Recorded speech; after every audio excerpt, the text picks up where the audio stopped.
ఇక్కడ చిన్న విషయం ఏంటంటే ఇప్పుడు వాళ్ళు కింద స్థాయి ఉద్యోగుల మీద ఎందుకు చేపిస్తున్నారు ఆ సర్వేలు అంటే ఎవరికైనా పథకాలు ఇంకా కట్ చేయడానికి వీళ్ళు ఇచ్చే అరాకొర ఉంటుంది కదా. అట్లా మీరు అట్లా అంటున్నారు, సచివాలయ సేవతో మీరు సంతృప్తికరంగా ఉన్నారా, సచివాలయ సిబ్బంది అందుబాటులో ఉంటున్నారా, ఆసుపత్రిలో అందిన సేవలు సంతృప్తినిచ్చాయా, ఇలాంటి వాళ్ళు ఏ ఆసుపత్రిలో సేవలు ఇచ్చారు సార్? ఆరోగ్యశ్రీకి ఇప్పటి వరకు బిల్లులు లేకపోతే ఏ ఆసుపత్రిలో సేవలు సకాలంలో ఉన్నాయని చెప్పాలి. ఈ జనానికి వస్తుందంట. వీళ్ళ పరిపాలన ఎంత డొల్లతనంగా ఉంది, అసలు పరిపాలన జరగట్లేదు అంటారు. నిన్నగాక మొన్న మీరు పత్రికలో చూస్తే ఈనాడులో ఈయన కలెక్టర్ల సమావేశం పెట్టారు. చంద్రబాబు నాయుడు గారు కలెక్టర్లు అధికారులు వీళ్ళతో వివిధ శాఖల కార్యాలయాలతో సమావేశం పెట్టి పని చేయకపోతే మీకు పోస్టింగ్లు ఇవ్వని కలెక్టర్ల మీద దబాయిస్తా ఉన్నాడు. ఈయన సమక్షంలోనే ఇలా కొడుకు విద్యాశాఖ మంత్రి విద్యాశాఖకు సంబంధించినటువంటి డేటా రావాలని ఆర్థిక శాఖ అధికారులు అంటే లేదు మేము పంపించేసామని విద్యాశాఖ అధికారులు చెప్పారంట. లేదు మాకు రాలేదని ఆర్థిక శాఖ అధికారులు అన్నట్టు. మధ్యలో 700 డాష్ బోర్డులో ఉందా? కాదు వీళ్ళు పంపిస్తే వాళ్ళు డేటా రాలేదంటారు. ఏం డేటా అడిగారు విద్యాశాఖకు సంబంధించి? రెండోది కేంద్ర ప్రభుత్వం ఇచ్చిన డబ్బులే ఖర్చు పెట్టట్లేదని డీజీపీ గారు ఏం చేస్తున్నారు? ఇక్కడ చూడండి, హోంశాఖకు సంబంధించిన కేంద్ర పథకాల నిధులు ఖర్చు చేయలేదని 2 సందర్భాల్లో చర్చకు వస్తే డీజీపీ గారు మీరేమో డబ్బులు లేవంటారు, కేంద్రం నుంచి వచ్చిన నిధులు ఎందుకు ఖర్చు పెట్టరని సీఎం ఆక్షేపించారంట. అప్పుడు ఎమ్మటనే మా ఖాతాకు నిధులు రాలేదన్నంట డీజీపీ. లేదు మేము పంపించామని ఆర్థిక శాఖ అధికారులు చెప్పారంట. సీఎం నోరు మూసుకొని కూర్చోవాల్సిన పరిస్థితి వచ్చింది వాళ్ళిద్దరు మధ్యలో. ఈయన వచ్చిందంటాడు, అలాగే రాలేదంటారు. రెండోది ఇక్కడ చూడండి, స్వచ్ఛాంధ్ర కార్పొరేషన్ 450 కోట్లు కేంద్రం ఇస్తే 50 కోట్లు ఖర్చు పెట్టారంట. 9 నెలల్లో 50 కోట్లు ఖర్చు పెట్టారు. మిగతా డబ్బులన్నీ ఏమైనట్లు? మిగిలిన డబ్బులు అంటే వాళ్ళు ఈ డబ్బులు మీరు ఖర్చు పెట్టండి మిగిలిన ఇస్తామన్నారంట. అవును, ఆ కార్పొరేషన్కి ఆ డబ్బులు 450 కోట్లు ఇవ్వలేదా? అదే కదా సార్, ఇస్తే వీళ్ళు ఖర్చు పెట్టట్లేదా? మరి ఏంటనేది చెప్పాలి. 450 కోట్లు ఇచ్చారు కేంద్రం, ఇస్తే 50 కోట్లు ఖర్చు చేశారంట. ఢిల్లీ వెళ్ళి కేంద్ర అధికారులు ఈ విషయం చెబితే ఇచ్చిన నిధులు ఖర్చు చేస్తే ఇంకా ఇస్తామన్నారంట. రెండోది జిఎస్డిపి తగ్గట్టు రాబడి ఎందుకు రావట్లేదని అడుగుతున్నాడు. జిఎస్డిపి చాలా ఎక్కువగా జిఎస్డిపి ఎందుకు చూపిస్తున్నారు? మీరు అప్పుల కోసం చూపిస్తున్నారు. జగన్ గారు అదే కదా మిమ్మల్ని క్వశ్చన్ చేసింది. జిఎస్డిపి మీరు పెరిగింది, ఇంత వృద్ధి రేటు వచ్చింది అన్నారు. 14 లక్షలు. మరి ఎంత వృద్ధి రేటు చెప్తే ఈ పన్నుల ఆదాయం కానీ ఇవన్నీ ఎందుకు రాలేదు? ఈ ఆదాయం ఇక్కడ చూపాలి కదా ఆయన చెప్తున్నాడు. క్లియర్గా ఆయన అడిగిన సమాధానం లేదు. సో ఇది కదా వాళ్ళు చెప్పాల్సినటువంటి అంశం. 2 పీపీపీ గురించి క్లియర్గా చెప్పాలి సార్ ఒకటి. ఎందుకంటే ఈరోజు ఈనాడు, ఎందుకంటే నిన్నంతా జగన్ గారు మొత్తం వైఎస్ఆర్ కాంగ్రెస్ పార్టీ అంతా భోగి మంటల్లో పీపీపీని మొత్తం ప్రైవేటైజేషన్ మెడికల్ కాలేజీలు తగలబెట్టింది కాబట్టి మెడికల్ కాలేజ్ జీవోల్ని ప్రైవేటైజేషన్ చేసిన నిర్ణయాన్ని అన్నీ పెట్టారు. కాబట్టి ఈరోజు వాళ్ళు తెలివిగా ఏం రాశారంటే అభివృద్ధి కోసం పీపీపీ అని హెడ్డింగ్ పెట్టారు. నిజంగా సరే అభివృద్ధి కోసం పీపీపీ అనుకుందాం, మన రాష్ట్ర రాజధాని అమరావతి కూడా అభివృద్ధి చెందాలిగా. మరి దాని 50,000 కోట్లు అప్పెందుకు దాటం? అక్కడ రోడ్లు ప్రైవేటైజేషన్ అక్కడ తీసుకెళ్లి అమరావతిని మొత్తం పీపీపీకి ఇచ్చేస్తాం, అభివృద్ధి కోసం ఇస్తున్నాం అని చెప్తే సంతోషపడతాం కదా. ఇక్కడ ఒక్కటి కాదు సార్.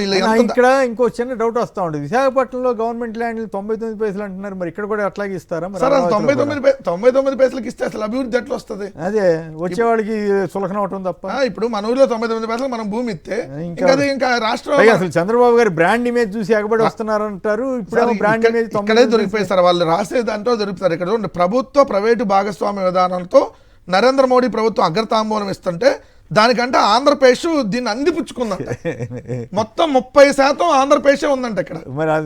అంటే 36 సార్ మొత్తం ఏంటంటే మన కేంద్ర పాలిత ప్రాంతాలు కానీ రాష్ట్రాలు కానీ కలిపి మొత్తం 36 ఉన్నాయి దేశవ్యాప్తంగా. ఈ 36లో మందే 30% ఉందంట. అంటే మిగిలిన కూడా పీపీపీకి వెళ్తుందా? ఒక ఏపీనే వెళ్తుంది, హైయెస్ట్ ఏపీ అంట పీపీపీలో 270 ప్రాజెక్టులు అంట. మిగిలిన రాష్ట్రాలు ఎవరు అంత ఉత్సాహం చూపించట్లేదు. మొత్తం 100లో 30% మనమే పీపీపీకి ఇచ్చేసామంట. మిగిలిన రాష్ట్రాలు అన్ని కలిపి 70.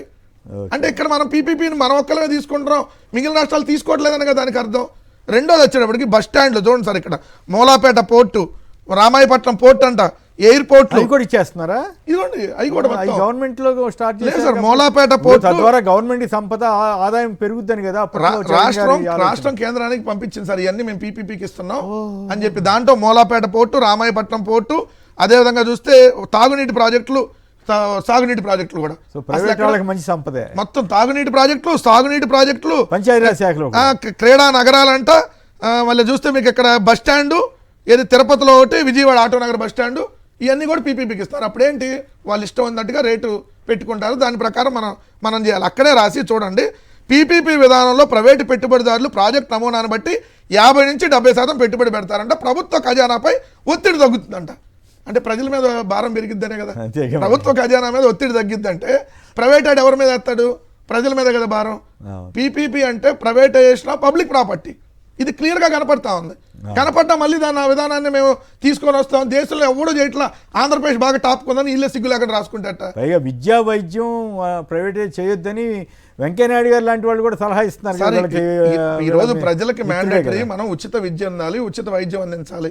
ఏ ప్రభుత్వం అయినా అందిస్తే ఆ కుటుంబాలు ఆర్థికంగా నిలబడతాయి. అవును. సో ఆత్మహత్యలు కానీ చేసుకో, ఆస్తులు కానీ అమ్ముకోకుండా కాలం మీద నిలబడటానికి ఉంటాయి. దాన్ని మీరు తీసుకెళ్లి ప్రైవేట్ వాళ్ళకి ఇస్తే, ఇప్పుడు నారాయణ కాలేజీలోనో చైతన్య వాళ్ళకు మీరు ఇస్తారు, ఏమైంది? వాళ్ళు డబ్బులు వసూలు చేస్తారు. ఓకే, ఈ ఇష్యూలోకి రండి. ఈ సర్వేలులో ఎమ్మెల్యేల అరాచకాల మీద ఎందుకు వెళ్ళరు వీళ్ళు? ఎమ్మెల్యేలు ఇందా చెప్పిన మంత్రుల మీద కూడా సర్వే చేయాలని కదా. ఆ. కాదు సార్, ఇప్పుడు వాళ్ళే రాశారు, మంత్రులు రెవెన్యూ శాఖలు మంత్రులు వచ్చి సెటిల్మెంట్లు చేస్తున్నారని హైదరాబాద్ లో కూర్చొని డార్లింగ్ మంత్రి సెటిల్మెంట్ అని అన్ని ఆలపత్రికలే రాసినాయి.